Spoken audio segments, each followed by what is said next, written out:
বন্ধন নিউজে আপনাদের স্বাগত। শুরু করছি আজকের খবরের এই অংশটি নিবেদন করছে চুঁচুড়া নবজীবন ফাউন্ডেশন।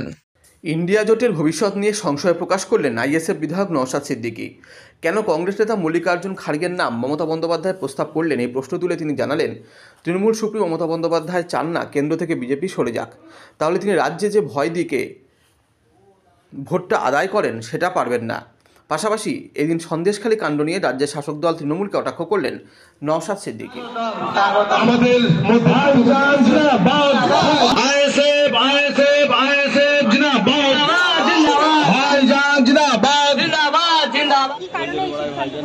দেখুন, কেন থাকছেন না তো সেটা তুমি বলতে পারবেন, তবে আমি এখনো বলছি এই জোটের ভবিষ্যৎ এখনো কোন জায়গায় গিয়ে দাঁড়াবে সময় কথা বলবে।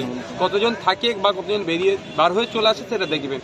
কারণ আপনারা দেখেছেন হঠাৎ করে যেভাবে মল্লিকার্জুন খাড়গের নামটা ঘোষণা করে দিলেন মমতা ব্যানার্জি, মানে এই জোটে যাতে জোটের মধ্যে যাতে হচপচ হয়ে যায় সেই চেষ্টা উনি চালাচ্ছেন। উনি কখনোই চাইবেন না বিজেপি কেন্দ্র থেকে দুর্বল হোক। সবসময় মমতা ব্যানার্জি চাইবেন বিজেপি কেন্দ্রের শক্তিশালী থাকুক। ফলে বাংলাতে ওনার যে কোর ভোট ব্যাংকে ভয় দেখিয়ে ভোটটা যে নিচ্ছে এতদিন ধরে সেটা মানে বহাল তবিয়তে বজায় থাকবে। দিল্লির আবগারি দুর্নীতি মামলায় জিজ্ঞাসাবাদের জন্য কেজরিকে চতুর্থবার তলব ইডি, কি বলবেন এই বিষয়ে? আমি জানি না কেন তিনি একাধিকবার হাজিরা এড়িয়ে যাচ্ছেন। দেখুন, কেউ যদি দুর্নীতি করে থাকে ভয় পাবে, নাহলে ডাকবে, যাবে, ইন্টারোগেশন করবে, জিজ্ঞাসাবাদ করবে, ছেড়ে দেবে। তবে একটা কথা, দিল্লির সিএম দেখছি, আমরা তো অপেক্ষায় আছি বাংলার এই ধরনের মূল হোতা যারা বিভিন্ন দুর্নীতির সাথে তাদেরকে কবে ডাকে কেন্দ্রীয় এজেন্সি, সেটাই আমরা অপেক্ষায় আছি। বিজেপি প্রতি বিধানসভা থেকে ৬,০০০ করে ভোটারকে রাম মন্দির পরিদর্শনে নিয়ে যাচ্ছেন। রাম মন্দির কি সত্যি তীর্থভূমি নাকি রাজনৈতিক ক্ষেত্র? দেখুন, ওটা তো মানুষই বলছে, আমি কেন বলবো? পশ্চিমবাংলা সারা ভারতবর্ষের মানুষ দেখছেন, শুধু ভারতবর্ষে নয়। শঙ্করাচার্যের যিনি 4 জন যেনারা আছেন, যেটা প্রাচীন কাল থেকে হয়ে আসছে, যেনাদের কথাটা হিন্দু ধর্ম সমাজের কতটা গুরুত্বপূর্ণ, তারাই রাম মন্দিরকে নিয়ে কি বলেছে আমাকে নতুন করে বলতে অবকাশ লাগছে না। তারপরেও বলবো ৬,০০০ নিয়ে যাক আর ৬ লাখ নিয়ে যাক মানুষকে, বাংলার মানুষ হয়তো ঘুরে আসতে পারে। ভোট কিন্তু বিজেপি তৃণমূলের বিরুদ্ধে এবার লোকসভাতে দেবে। নাজার থানাতে ইডির বিরুদ্ধে মামলা রুজু হয়েছে, এবার একাধিক মামলা রুজু করেছে, কি বলবেন? ১,৩৫,০০০ টাকা না কত টাকা নাকি ইডির অফিসাররা নিয়েছে বা চুরি করেছে, এই ধরনের শ্লীলতাহানি এই ধরনের সব দিয়েছে। ব্যাপারটা বুঝতে পারছেন আমরা কোথায় বসবাস করছি। আমরা বিরোধীরা তাহলে আমাদের বিরোধীদেরকে মারছে। গত কয়েকদিন আগের কথা বলছি, কি অপরাধ ছিল, ২১শে জানুয়ারি হবে, সেখানে ভাঙড়ের শওকত মোল্লা সাহেব যেখানে বড় বড় গণতন্ত্রের কথা বলেন, ওটা খড়গাছি শ্রীরামপুর, ওটা সেই এলাকাতে পোস্টার মারছিল শওকত মোল্লা সাহেবের বিধানসভা, ওটা সেই সময় আমাদের কর্মীদের মারধর করে মাথা ফাটায় আবার 3 জনকে অ্যারেস্ট করিয়েছে। এটা হচ্ছে এদের আসল চরিত্র। এরা সব সময় পুলিশকে কাজে লাগিয়ে ক্ষমতার অপব্যবহার করছে। ইডি তো যাচ্ছে যেখানে অবৈধ লেনদেন হচ্ছে সেটাকে উদ্ধারের জন্য, তারা নাকি ১,৩৫,০০০ টাকা নিয়ে পালিয়ে এসছে বা এই ধরনের অভিযোগ। মাপতে পারা যাচ্ছে আমরা কোন রাজ্যে বসবাস করছি। যদি ইডি অফিসারদেরকে না ছাড়ে সাধারণ মানুষ যারা দুর্নীতির বিরুদ্ধে কথা বলা হচ্ছে, তাহলে তাদেরা কত সমস্যার মধ্যে আছে। আর আমরা যারা বিরোধী, মমতা ব্যানার্জির এই চুরি, দলের যে চুরি দুর্নীতির বিরুদ্ধে কথা বললে তাহলে আমাদেরকে কোন পরিস্থিতিতে রেখেছে একটু ভাবুন আপনারাও। উত্তরপ্রদেশ থেকে 3 সাধু বাঁকুড়া থেকে আসলেন, সেই সময় তাদের ওপর হামলা, তৃণমূলের বেশ 12 জনকে অ্যারেস্ট করেছে, কি বলবেন? 12 জনকে অ্যারেস্ট করেছে।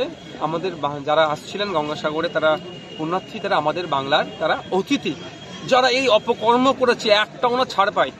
আমি মনে করবো মমতা ব্যানার্জি সত্যিকারের অর্থে যদি বাংলায় সুশাসন প্রতিষ্ঠা করতে চাই, এই বিষয়টা নিয়ে ফাস্ট ট্র্যাক কোর্ট করুক, শাস্তির ব্যবস্থা করুক। অন্যথায় 10 বছর ঝুলিয়ে দিয়ে জামিন পাই যাওয়ার পরে 10 বছর ঝুলে যাবে, তারপরে কি হবে সেদিন আমরা দেখতে চাই না। বাংলায় শান্তি সম্প্রীতির পরিবেশ। আজকে যে সাধুদের উপরে আক্রমণ হচ্ছে, বাংলার বদনাম হবে। বাংলার যে সম্প্রীতির জন্য পীঠস্থান বাংলা, সেই ভাবমূর্তির উপরে আঘাত লাগবে। আমি বাংলার একজন দায়িত্বশীল জনপ্রতিনিধি হিসাবে আমি চাইবো যে প্রশাসনের কাছে অনুরোধ করব এবং মমতা ব্যানার্জির কাছে অনুরোধ করব যে আর যারা এর সাথে যুক্ত তাদেরকে চিহ্নিত করা হোক এবং ফাস্ট ট্র্যাক কোর্টের মাধ্যমে শাস্তির ব্যবস্থা করা হোক। গঙ্গাসাগরের মেলাকে তীর্থস্থানের নম্বর 1-এর জায়গায় নিতে চেয়েছিল পশ্চিমবঙ্গ সরকার, সেই জায়গায় এখনো পর্যন্ত সেই জায়গা তো পায়নি, উপরন্ত সাধুদেরকে হেনস্থা করা হচ্ছে। দেখুন, যে ঘটনা ঘটেছে ওর সাথে সরকার কতটা যুক্ত আছে বলতে পারবো না।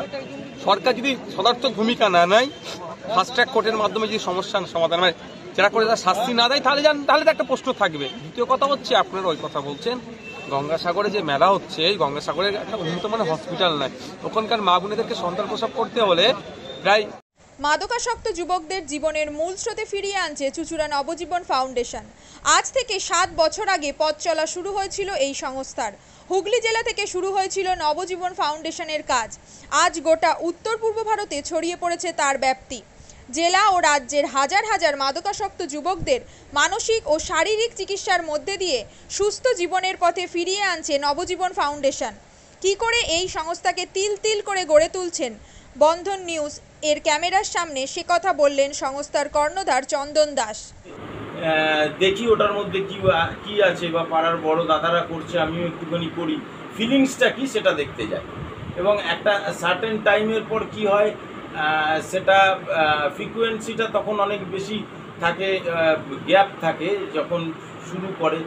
পরবর্তীকালে যখন নির্ভরশীল হয়ে পড়ে সেই একটা সাবস্টেন্সের উপর, তখন সেটা থেকে বেরোনোর জন্য সে নানা রকম চেষ্টা করে, কিন্তু তার ওয়ে আউটটা জানা নেই যে কোন রাস্তা দিয়ে গেলে নেশা থেকেও বিরত থেকে সুস্থ স্বাভাবিক জীবনযাপন করা যায়। তো আমি ভাবলাম যে শুধুমাত্র আমি সুস্থ স্বাভাবিক জীবনযাপন করলাম, আমার জীবনের সার্বিক উন্নতি হলো, বা আমার যেসব এম বা আমি জীবনে যে জিনিসগুলো করতে পারিনি সেগুলো আমি ফুলফিল করলাম, তাহলে তো শুধু আমার কথাই ভাবা হলো। তাহলে আমি এরকম কিছু কাজ করি যাতে আমার মতো আরও 5 জন আমার দ্বারা উপকৃত হয়। এবং একটা সার্টেন টাইমের পর যখন মানুষ চায় যে ফিরতে, অথচ তার কাছে রাস্তা থাকে না, তখন এই একটা WHO ওয়ার্ল্ড হেলথ অর্গানাইজেশন একটা প্রসিডিওর বার করেছে। গরম পানীয়র জন্য বিশ্বমানের flask, micro oven, mixer grinder, induction সহ আধুনিক রান্নাঘরের সামগ্রী উৎপাদন সারা বিশ্বে আলোড়ন সৃষ্টি করেছে বড়সিল। পাশাপাশি বিশ্বমানের সোলার গ্লাস, যা সোলার সিস্টেমের অন্যতম সামগ্রী তৈরি করে, সারা বিশ্বে নজির গড়েছে বড়সিল। দেশের বাজারে পাশাপাশি বিশ্ববাজারেও সব প্রতিযোগী কোম্পানিকে পিছনে ফেলে এগিয়ে চলেছে ভারতের বড়সিল। রাজস্থানের বড়সিল কারখানায় 1200 মহিলার কর্মসংস্থান হয়েছে। প্রতিদিন রাজস্থানের প্রত্যন্ত গ্রাম থেকে ওই মহিলাদের গাড়ি করে কারখানায় নিয়ে আসে কারখানা কর্তৃপক্ষ। তারা বড়সিলের বিশ্বমানের প্লেটের ডিজাইনে কাজ করে। দিনের শেষে তাদের গাড়ি করে বাড়ি ফিরিয়ে দেয় কারখানা কর্তৃপক্ষ। কর্মসংস্থানের এই বেনজির দৃষ্টান্তের জন্য বড়সিল কোম্পানিকে কুর্নিশ জানায় ভারতবাসী।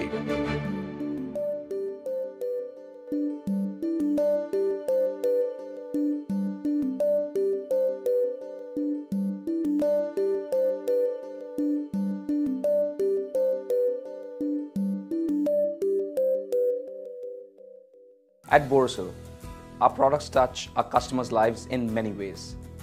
Our philosophy is simple: understand the evolving needs of our customers and deliver solutions to meet them.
We look beyond business. We promote green energy as well as provide healthcare and education for the underprivileged. In fact, this has been our heritage at Borosil.